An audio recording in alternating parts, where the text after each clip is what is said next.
Pollution, embouteillage, les Français n'en veulent plus. Aujourd'hui, de nouvelles solutions de transport doivent apparaître pour rendre plus fluide la circulation et permettre à chacun d'avoir une possibilité de mobilité décarbonée près de son domicile. Pour répondre à ces défis, les SERM, les services express régionaux métropolitains, vont faire leur apparition. Mais qu'est-ce qu'un SERM? Un service routier ou ferroviaire?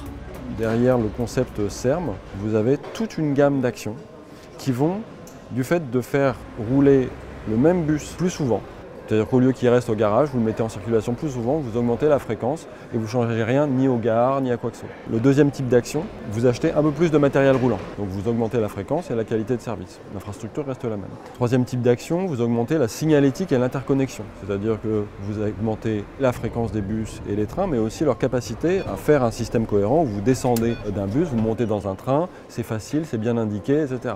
Vous n'avez toujours pas touché à l'infrastructure. Et ensuite, vous pouvez aller plus loin, développer l'infrastructure, prolonger les lignes, interconnecter les lignes.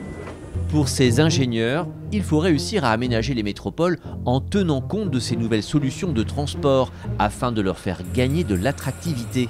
Avec les SERM, il y aura des retombées économiques, notamment parce que les citoyens peuvent faire des économies en abandonnant leur voiture.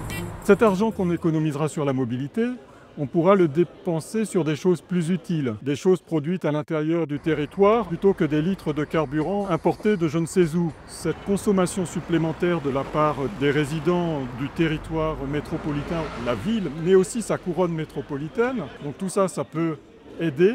Après, au niveau du dessus, pour les entreprises qui emploient, ça veut dire qu'on va agrandir le bassin de main-d'œuvre sur lequel elles pourront recruter. Et aussi, donc finalement, pour les habitants autour de la ville, ces habitants-là profiteront d'un bassin d'emploi qui va être agrandi.